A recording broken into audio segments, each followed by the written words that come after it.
Here at last, here in Iowa, to a place I truly, truly love. A place I've been here a ton of times, but as a cameraman. And this time, it's the first time I will have a bow in my hand. So I'm excited. I know what this piece of property has on it. I know the deer, and I'm amazed at this piece of property every time I'm here. What we're gonna see, who knows? I know there's some giants here, but it's exciting and should be a lot of fun.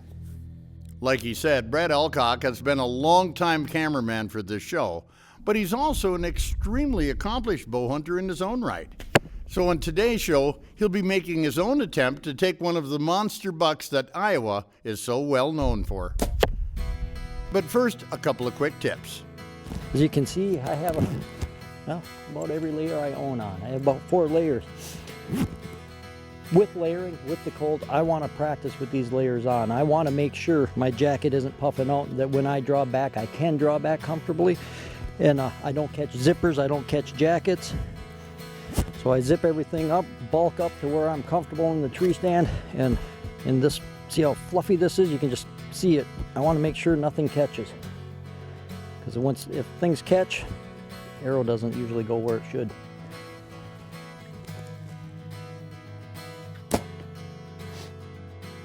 That felt pretty good. I didn't feel anything on my arm. Felt like something on my jacket. I think I will take these little things off these zippers. I'm gonna flip them in. I don't want my string catching the little zipper pulls. So we'll zip things up, get them tucked away, and I'll just keep on doing a few more shots, get used to this, all the extra layers. One other quick thing along with the bulk of your clothing is gloves. If you shoot with the thin glove or a heavy glove on, your release is going to set different on your hand and on your wrist. I shoot barehanded, whether it's cold or not. I keep my hands in my pocket where they're warm, but I got my release on the 4th notch. I put this glove on, it's going to change where I hook that release, and I want the release to set the same on my hand whether I have a glove on or not. So I have to figure out what notch to put it on so it sets right where it is, so my anchor point and everything stays the same. I can't even begin to tell you how much all of my staff have come to rely on the quietness of these Polaris Ranger EVs. They not only have the power to tote all your gear, they're nearly silent for sneaking into the areas you're about to hunt. This here is some of the terrain. You got fingers here, you got the beans going all the way down into each one of these fingers. So you got thick timber on the backside, perfect spots for them to pop up into these bean fields and feed. The timing for Brad's Iowa bow hunt was last November 22nd. And though that generally is a fantastic cause for optimism, the weather forecast was Brad's greatest concern, at least for the big bucks being on the move. Guess we'll just have to see, won't we?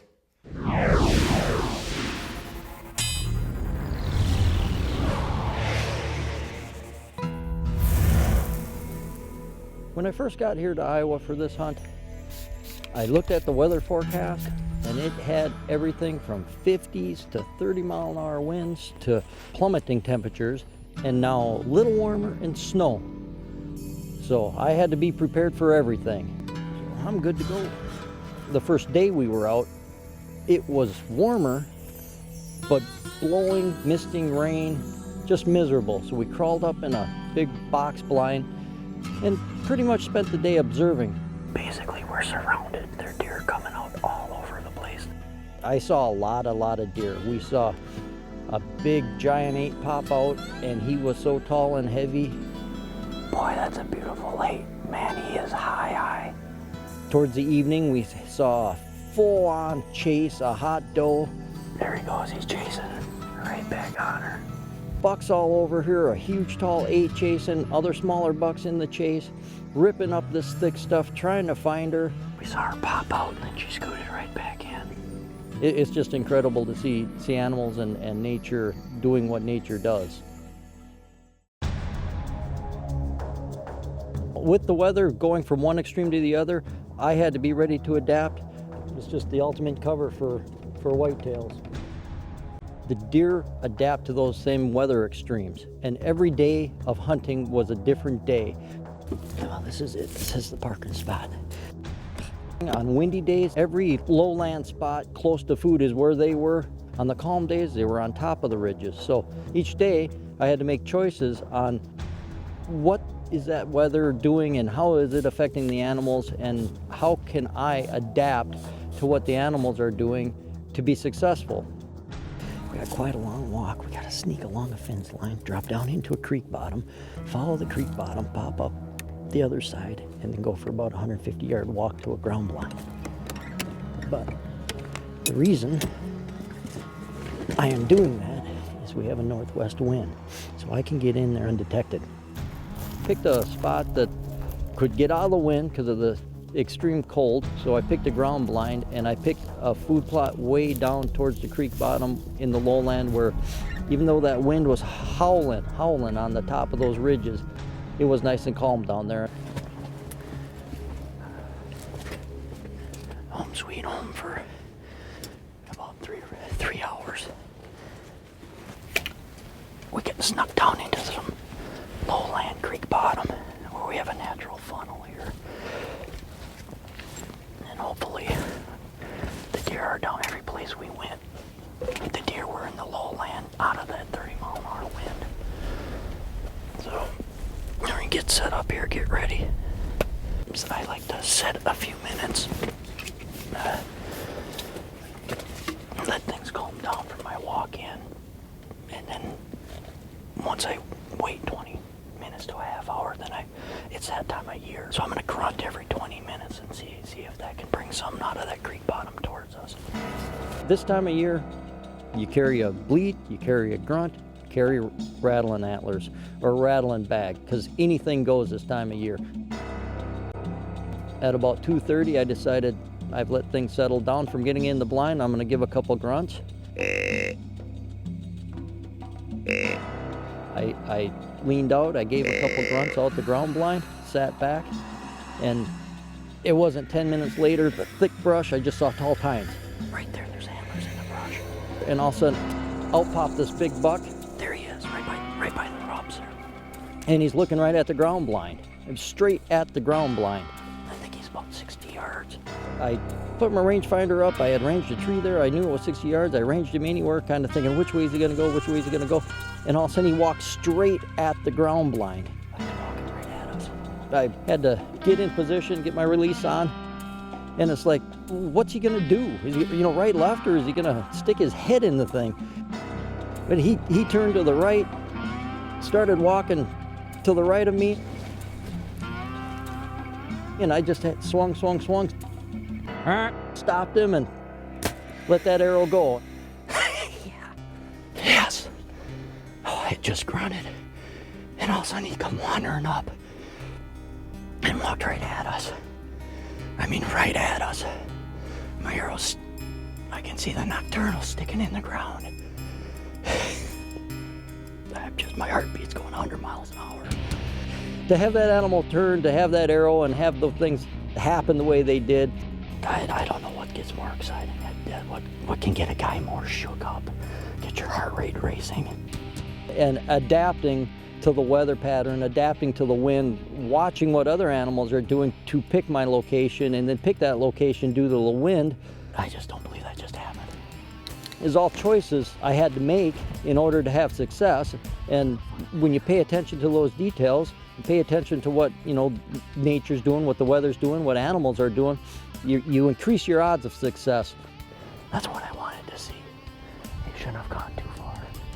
Every outing is a learning experience, and you try to learn from everything, and good things happen, I guess. He's right there. First Iowa buck. He didn't go very far. Oh, look at him. That's a beautiful 8. Real long tines. It's my first Iowa buck, my first Iowa deer, period. And I've been hunting here and as a cameraman for a long time. Seen a lot of giants, but this guy's mine. Still getting shaky on the inside. He came in so fast at us, all of a sudden I saw tines and he walked directly at him. Didn't have a whole lot of time to study him. Yeah, I didn't really have to. I just knew I was going to take him. So, oh, he's beautiful. His face has all these scars and marks, probably from fighting. He's got great tine length. And he's a dandy. We'll get him loaded, go get the Polaris EV and get him loaded up. I know when most of us think about hunting, it's for big game or turkeys, upland birds, waterfowl and the like during spring and fall.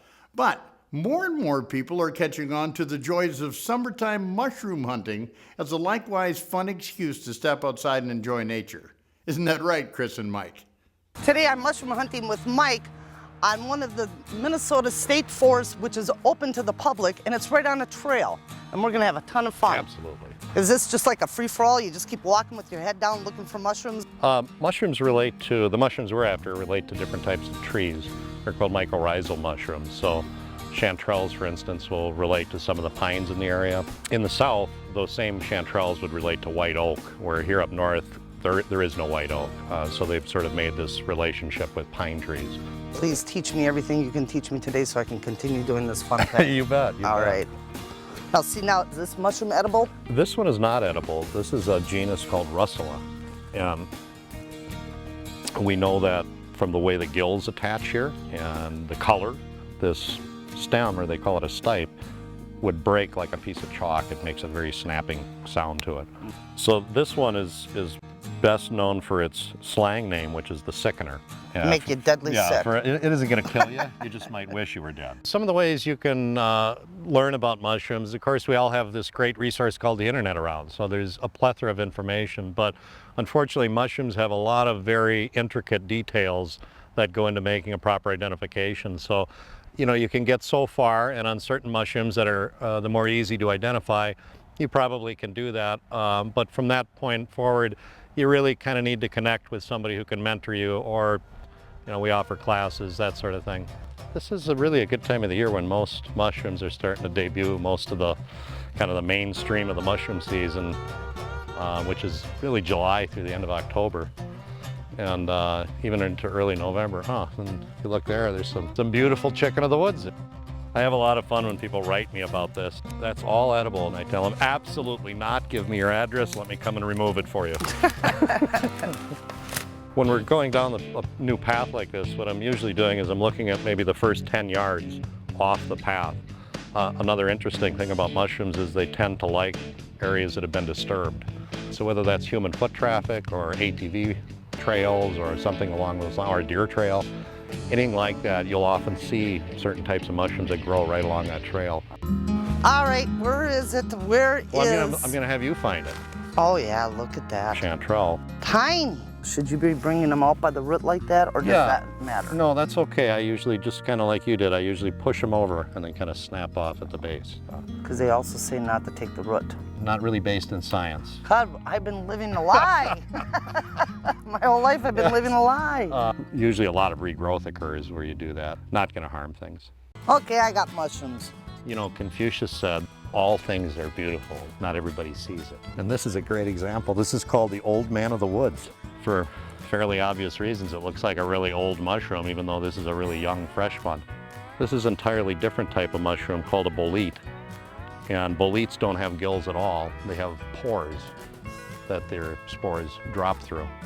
So here's one that's really at a much more mature stage. You can really see the dramatic difference. These are not gills at all. They're, you know, if you came in very close, you could see that it's just a series of irregular shaped holes that the pores are dropping spores out of.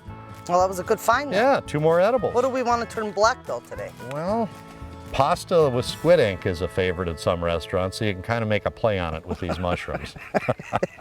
Lobster. Oh, I see it. So you remember the Russula that we looked at right off the bat? Mm-hmm. This is actually a Russula when it begins, but it's attacked by another type of mushroom called hypomyces. And so when it's done with this parasitization, we end up with this third completely different mushroom called Hypomyces lactiflorum, or a lobster mushroom. This is really in prime condition. This is how you want to pick them when they have really firm, it's orange, you don't see any red or maroon, which will happen later in their life. And when you turn it over, so you can actually see these gills that are still remnants of the old rustler that used to be, but it turns it into this bizarre sort of shape, and it derives its name from the color. That's probably a half-pound lobster. Now, what would be the easiest way to cook this? A lot of people like this mushroom as much for the texture as they do for the flavor. It has a very unique texture and a little bit like a water chestnut. It's so almost crunchy even after it's cooked. You know, you can cook these the same way you cook white button mushrooms in all your dishes at home. Okay, well, let's head back and put these Absolutely. to good use. Yes. Let's eat some of these babies. Hey, listen, I can't even begin to tell you about the goodness of those wild mushrooms served up with wild pheasant brought home from an earlier hunt. Nor can I express the feeling Brad Alcock had following his harvest of his monumental buck down in Iowa with his bow. But I'm sure he can. It still gets me shook up. I was shaking like crazy afterwards. To have a big buck like that just come barreling in right in, the rack's going like this, and you don't have time to think about it. You just know, I'm shooting this animal. And then he turned perfect, and that arrow went clean. I mean, complete pass through, stuck in the ground. He went off to the right out of sight.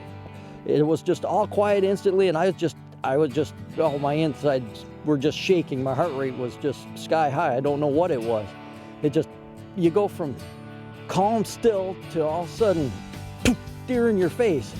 It's such a rush, and if you've never experienced, it's something you should experience. I never had my heart rate go so high after a shot. It's been an unbelievable hunt, unbelievable experience. I'd like to thank Larry Polkerbeck for allowing me to hunt an awesome piece of property. Iowa, it truly is the land of the giants. Big buck down in Iowa, my friends, which is very seldom an easy deal. It takes a lot of practice, perseverance, attention to detail, quality real estate to hunt, and maybe even a little helping hand from the man upstairs to boot. Brad, you did a fantastic job of sharing your adventure, and we all thank you very much. I'm Babe Winkelman. Thanks so much for watching today, and until next time, everybody, hey, good hunting.